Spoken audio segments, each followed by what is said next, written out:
Salut mes madrilènes, salut mes merengues, salut mes galactiques, j'espère que vous allez tous très bien. Bon, après avoir souffert face à Leganés pour la reprise la semaine dernière en championnat où malgré tout on a été mené 2-1 avant de s'imposer 3-2, mais bon on a quand même été mené à domicile contre un relégable. Et après avoir encore plus souffert cette semaine mardi en Coupe d'Espagne face à la Real Sociedad où franchement c'était encore une fois un match horrible défensivement de notre part, où t'arrives à prendre 4 buts chez toi pour au final te qualifier durant les prolongations avec heureusement un Vinicius qui avait les crocs. Tu repars demain face à une équipe qui va comme en janvier te faire galérer parce que de toutes les manières, je le répète, mais cette année, on n'a pas un seul match facile, on ne sait pas faire. Et même si c'est à domicile, puisque ce samedi à 16h15, le Real Madrid accueille Valence au Bernabéu, et bon, ne me faites pas dire ce que je n'ai pas dit, je vois quand même la victoire du Real, hein. De toutes les manières, tu n'as plus la marge vu que le Barça va jouer juste après toi dans la soirée. Et il faut gagner pour recoller, leur mettre le doute ne serait-ce que quelques heures. Mais bon, mine de rien, on est loin d'être l'assurance tout risque. On a perdu des points tellement de façon minable cette saison qu'on n'est pas à l'abri d'une surprise. Et là, depuis le retour de trêve, les deux matchs ne m'ont absolument pas rassuré. D'ailleurs, on risque de bien s'amuser quand on va parler du match face à Arsenal mardi soir.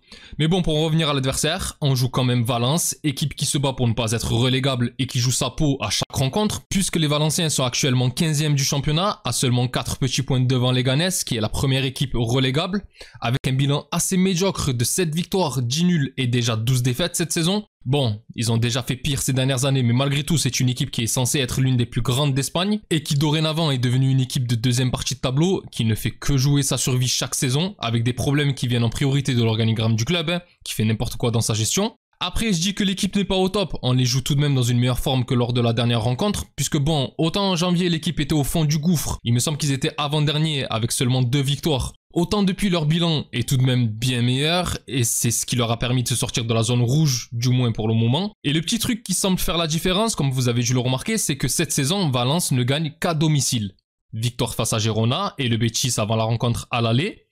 Et depuis, c'est des victoires face à la Sociedad, le Celta Vigo, Leganés, Valladolid et Majorque le week-end dernier. Mais c'était à chaque fois chez eux. A contrario, quand ils se déplacent, ben c'est simple, hein, cette équipe ne gagne pas, tout simplement. Aucune victoire, parfois des nuls, oui, mais la plupart du temps, cette équipe s'incline. Alors, ils sont sur une petite phase de 4 matchs sans défaite, hein, depuis leur revers face à l'Atlético, mais reste qu'à mon avis, ils ne vont pas chercher la victoire demain et qu'il va falloir s'attendre à un match sale si on les laisse prendre la confiance, ouvrir le score en premier. Et le match nul, avec pas mal d'anti-jeux dans leur projet, n'est pas à exclure. D'autant plus que si on revient sur le match aller, c'était quand même une sacrée rencontre dans ce style-là, hein, on va pas l'oublier. Je me rappelle que j'avais dû faire le débrief que le lendemain, vu la haine que j'avais eue entre les supporters de Valence qui sont à chaque fois écœurants, qui font preuve assez souvent de racisme, etc. Et l'arbitrage qui n'est pas toujours clean, hein. J'avais pris plus de temps avant de m'exprimer, pour ne pas dire n'importe quoi à chaud. Après le match en soi, on ne va pas se mentir, on n'a pas non plus fait la rencontre du siècle, hein, surtout en première période. Mais malgré la réduction à 10 après l'exclusion de Vinicius qui avait encore connu un match horrible, franchement, autant je ne supporte pas quand il râle, autant là, les fautes non sifflées, les huées des gardiens, etc. Je savais que ça allait mal finir pour lui. Après, il cède à la provocation du gardien et puis voilà, c'est rouge. Mais comme j'ai dit, malgré tout ça, en toute fin de match, tu es sauvé grâce à des buts de Modric et Jude Bellingham en mode héros comme l'année dernière. Sauf que cette fois-ci, le but est validé et t'arrives à gagner 2-1. Après, à domicile, face à Valence, on est quand même sur toute autre chose, hein. Déjà, c'est une équipe qui ne t'a plus battu chez toi depuis 2008. Je crois même qu'il y en a qui risquent de regarder cette vidéo qui n'étaient même pas encore nés. Et pareil, pour revenir sur un nul en championnat, il faut quand même remonter à 2017 avec un 2 partout. Et c'était pas le même Valence à ce moment-là, hein, que le Valence qu'on a actuellement. C'était une équipe qui jouait l'Europe et qui gagnait des trophées en Espagne.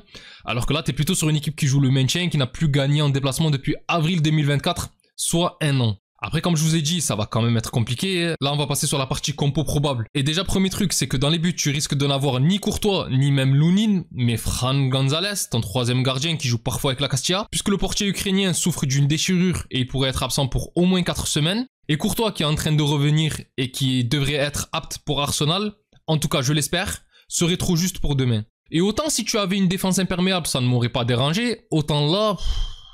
Déjà, je pense qu'il va falloir marquer plus d'un but si tu veux l'emporter. Après, peut-être que je me trompe et que ça va nous faire une Raúl Asensio et que ça va être une révélation à la Casillas. Mais bon, j'y crois moyen. Sinon, devant lui, très probablement la charnière Rudiger-Asensio. On va pas faire dans la demi-mesure et prendre de risques. Et sur les côtés, à gauche, Fran Garcia. Et pour demain, en tout cas, je repars avec Valverde à droite. Il faut arrêter avec Vasquez. C'est bon, lui, c'est de la noyade là et j'ai plus envie de le voir. Au milieu, moi je pars sur un trio Tchouaméni, Modric, Bellingham, bien équilibré avec les joueurs en forme du moment, puisque Camavinga, comme pour Alaba, il va falloir leur laisser le temps de digérer la prestation de mardi.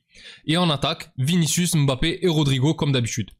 Pour la partie prono, victoire du Real Madrid, clair net précise. Je ne dis pas que ça va être facile, mais en tout cas, tu n'as pas trop le choix. Et comme j'ai dit, il va falloir beaucoup marquer demain. Et pour le résultat, je vois bien un 3-1 ou quoi, avec des buts de Mbappé et pourquoi pas Vinicius qui sort d'un très gros match face à la Sociedad. Et on va dire Jude aussi qui est assez décisif face à eux. Enfin bref mes galactiques, c'est tout pour moi concernant cet avant-match, assez rapide. Donnez-moi vos pronostics dans les commentaires. Si la vidéo vous a plu, n'hésitez pas à liker et à vous abonner, c'est un soutien très important pour la chaîne et je remercie toutes les personnes qui prennent le temps de le faire. Vous êtes les meilleurs. Pour les autres, on se retrouve après la rencontre et j'espère la victoire du Real Madrid face à Valence. D'ici là, je vous souhaite une excellente journée ou soirée selon l'heure à laquelle vous regardez cette vidéo. Prenez tous soin de vous et encore et toujours, hasta le final, vamos Real, salut.